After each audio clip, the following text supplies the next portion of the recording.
हुए हैं, यानी कि टोक्यो पैरालंपिक्स में भारत के लिए मेडल जीतने वाले और उत्तर प्रदेश की वो खिलाड़ी जिन्होंने भारत का प्रतिनिधित्व किया टोक्यो पैरालंपिक्स में, माननीय मुख्यमंत्री जी और दूसरे मंत्रीगण अब उन सारे खिलाड़ियों का एक एक करके सम्मान करेंगे। सबसे पहले मैं निमंत्रण देता हूं भारत की उस वीरांगना बेटी को, चाहे ओलंपिक हो चाहे पैरा ओलंपिक हो, अब तक भारत की एक ही महिला एथलीट ने उस लेवल पर गोल्ड मेडल जीता है। आप सबकी तालियों की गर्जना के बीच में राजस्थान से आई भारत की सुपुत्री अवनी लेखरा जी का जोरदार तालियों से स्वागत है। और अवनी ने दोस्तों एक नहीं दो मेडल जीते। 10 मीटर एयर राइफल में गोल्ड मेडल जीता और 50 मीटर राइफल में ब्रॉन्ज मेडल जीता। तो डबल तालियां हो जाएं अवनी लेखरा के लिए।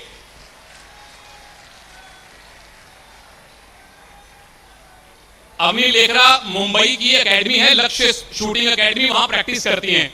तो और अवनी जी के जो परिवार के सदस्यगण हैं और जितने भी हमारे खिलाड़ी मौजूद हैं, उन सभी के सभी जो परिवार के सदस्य हैं, कृपया आप भी मंच पर आइए। योगी जी खास तौर पर आपसे निवेदन कर रहे हैं, अपने बच्चों के साथ आप भी सम्मान प्राप्त कीजिए। क्योंकि आप देखिए, अवनी तब 10 साल की थी जब इनके परिवार का एक एक्सीडेंट हुआ था। उसके बाद से अवनी की चलने की शक्ति चली गई, पर इनके पिताजी ने खास तौर पे इनको जयपुर की एक एकेडमी में लेकर गए। पहले इन्होंने आर्चरी करनी शुरू की, मजा नहीं आया, फिर शूटिंग में चली गई, शूटिंग करने में मजा आया। फिर इनके पिताजी इनको ले गए मुंबई लक्ष्य शूटिंग एकेडमी में। वहां इनके साथियों ने इनका नाम रखा जयपुर की महारानी, और ये अब जयपुर की महारानी पूरे भारत की महारानी बन गई हैं। 2 मेडल लेकर आई हैं भारत के लिए टोक्यो पैरालंपिक्स में। और भारत सरकार ने अभी कुछ दिन पहले घोषणा की है कि इनको मेजर ध्यानचंद खेल रत्न, जो कि भारत का सबसे बड़ा स्पोर्ट्स का पुरस्कार है, उससे भी अवनी लेखरा को सम्मानित किया जाने वाला है।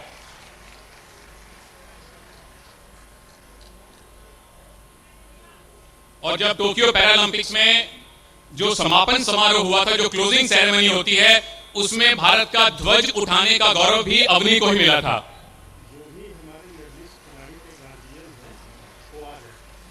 जितने भी हमारे पैरा एथलीट्स के गार्डियंस, उनके पेरेंट्स, उनके परिवारगण मौजूद हैं, सबसे निवेदन है कि कृपया मंच पर आप आते जाइए।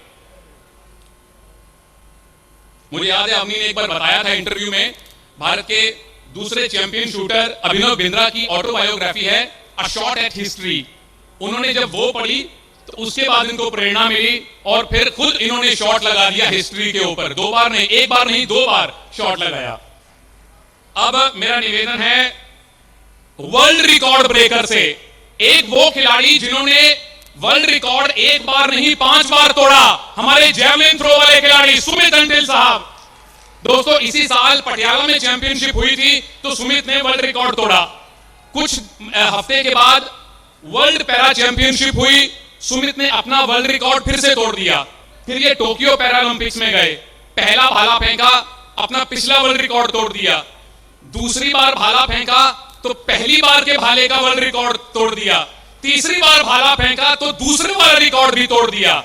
एक ही खिलाड़ी ने एक साल में 5 बार वर्ल्ड रिकॉर्ड तोड़ा है, तो 5 गुना तालियां बजनी चाहिए सुमित अंटिल के लिए। 68.55 मीटर, ये 5वां वर्ल्ड रिकॉर्ड है जो सुमित अंटिल ने तोड़ा है। उसके बाद मैं निमंत्रण देता हूं उस खिलाड़ी को, ईश्वर ने इनको एक ऐसी शक्ति दी कि ये दाएं हाथ का ज्यादा इस्तेमाल नहीं कर पाते, बाएं हाथ से शूटिंग करते हैं। और बाएं हाथ से शूट करते हुए योगी जी ये भारत के लिए गोल्ड मेडल लेकर आए हैं। तो अब ये कह सकते हैं कि भारत के लिए मेडल जीतना मेरे बाएं हाथ का खेल है। मनीष नरवाल साहब, भारत के लिए सिर्फ 19 साल की उम्र में इन्होंने स्वर्ण पदक जीता है। मनीष नरवाल, इनका परिवार हरियाणा के सोनीपत में गांव है कथूरा। आप लोग जो कबड्डी देखते हैं ना, कबड्डी के ज्यादातर जो नरवाल खिलाड़ी हैं वो कथूरा गांव से आते हैं। संदीप नरवाल, प्रदीप नरवाल, जोगिंदर नरवाल। पर ये ऐसे बहुत कम वो खिलाड़ी हैं जो कथूरा से संबंध रखते हैं और कबड्डी में नहीं गए, शूटिंग में चले गए। और शूटिंग में गए नहीं, मेडल भी लेकर आए हैं। 50 मीटर पिस्टल में गोल्ड मेडल जीता। भारत सरकार की तरफ से इनको भी मेजर ध्यानचंद खेल रत्न पुरस्कार से सम्मानित किया जाने वाला है। धन्यवाद मनीष। और अब शूटिंग से चलते हैं बैडमिंटन में। World ranking number 1 Tokyo Paralympics में गोल्ड मेडल जीतने वाले श्री प्रमोद भगत जी, चाहे ओलंपिक हो चाहे पैरालंपिक हो, भारत को बैडमिंटन में अब तक इकलौता तो नहीं, पहला गोल्ड मेडल दिलवाया है प्रमोद भगत भाई ने। जोरदार तालियां इनके लिए। और अंतर्राष्ट्रीय स्तर पर प्रमोद के नाम ज्यादा नहीं, सिर्फ 45 मेडल हैं। तो 45 गुना तालियां बजनी चाहिए कि नहीं बजनी चाहिए आपकी? भाई का जन्म हुआ था बिहार में, फिर ये चले गए उड़ीसा और अब भारत के लिए टोक्यो में ये मेडल जीत कर लाए हैं। और मुझे याद है जब इनका फाइनल हो रहा था तो स्ट्रेट गेम्स में 21-14, 21-17 से इन्होंने ग्रेट ब्रिटेन के डेनियल को हराया था, एकदम एक तरफा। Thank you so much Pramod Bhagat. और बैडमिंटन में ही रहते हैं, भारत के लिए दूसरा गोल्ड मेडल जिन्होंने जीता पैरालंपिक्स में, उनका नाम है कृष्णा नागर। जोरदार तालियां कृष्णा नागर के लिए। और कृष्णा भाई, मुझे याद है फाइनल जाने से पहले जितने मैच इन्होंने खेले सारे के सारे सीधे गेम्स में जीते। 2-0 से सारे मैच जीते। फाइनल जब हुआ वो 3 गेम्स में जीता। और मुझे अभी भी लग रहा है कि ये जानबूझ के 3rd गेम तक मैच को लेकर गए थे ताकि और मजा लें गेम का। वहां भी ये एक तरफा जीत रहे थे। बहुत बहुत धन्यवाद, बहुत बहुत अभिनंदन प्रमोद भाई, कृष्णा भाई आपका। हांगकांग के एथलीट को इन्होंने हराया था। और अब चलते हैं बैडमिंटन से टेबल टेनिस में। गोल्ड मेडल से सिल्वर मेडल में, ओलंपिक हो या पैरालंपिक हो, टेबल टेनिस में भारत को अब तक एक ही मेडल मिला है। और आपकी करतल ध्वनि से उस चैंपियन बेटी का स्वागत कीजिए जो गुजरात के मेहसाना से हैं। मेरठ से मेहसाना तक आपकी तालियां जानी चाहिए भाविनाबेन पटेल के लिए। पहली और एकमात्र ऐसी खिलाड़ी जिन्होंने ओलंपिक और पैरालंपिक के स्तर पर भारत को टेबल टेनिस का मेडल दिलवाया हो। और दूसरी महिला खिलाड़ी, पहली थी दीपा मलिक जिन्होंने रियो में मेडल जीता। दूसरी महिला खिलाड़ी बनी भाविनाबेन पटेल जिन्होंने भारत के लिए पैरालंपिक स्तर पर कोई मेडल जीता हो। और अर्जुन पुरस्कार से भारत सरकार इनको बहुत शीघ्र सम्मानित करने वाली है। और योगी जी तो सम्मान कर ही रहे हैं। 1.5 करोड़ रुपया रजत पदक जितने भी विजेता हैं भाविना पटेल समेत उन सबको दिया जा रहा है। और इनसे पहले जितने भी चैंपियंस का सम्मान हुआ, अवनी लेखरा, सुमित अंतिल, मनीष नरवाल और प्रमोद भगत, सबको 2-2 करोड़ रुपए की सम्मान राशि उत्तर प्रदेश सरकार दे रही है।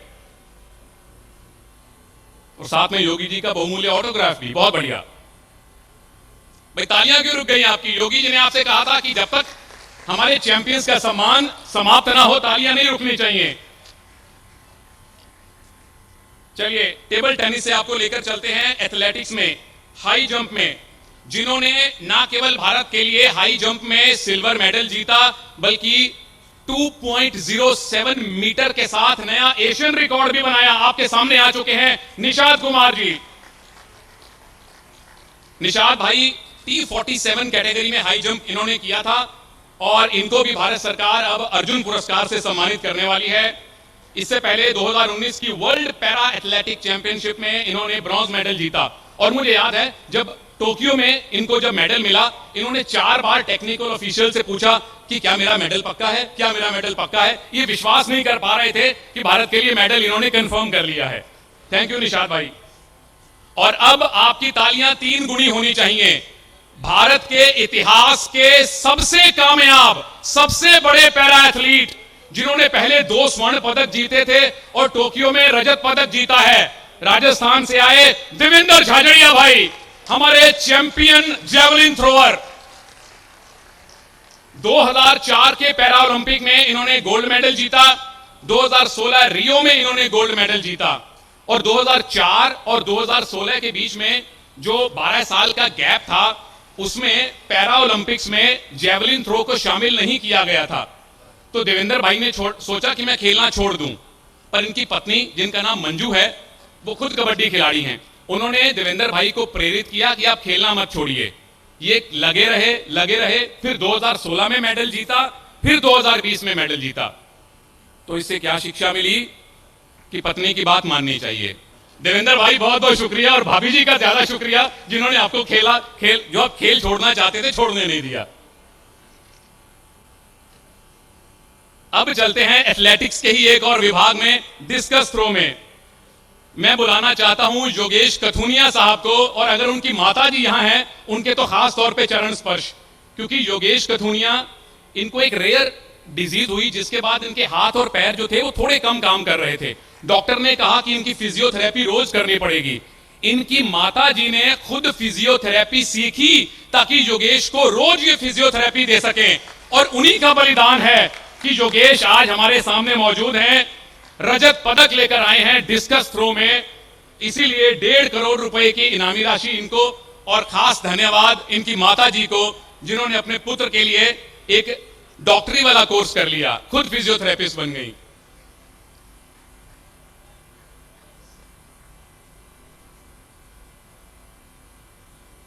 धन्यवाद योगेश भाई। और अब चलते हैं उत्तर से हम दक्षिण में, एथलेटिक्स के हाई जंप में। वो चैंपियन खिलाड़ी जिन्होंने रियो ओलंपिक्स में गोल्ड मेडल जीता था हाई जंप में, और टोक्यो ओलंपिक्स में फिर से इन्होंने सिल्वर मेडल जीता है। और साउथ की एक फिल्म प्रोड्यूसर है ऐश्वर्या, इनके ऊपर फिल्म भी बना रही हैं। स्वागत कीजिए मरियप्पन थंगावेलु का। बहुत जल्दी मरियप्पन भाई की बायोपिक आपको थिएटर्स में नजर आएगी।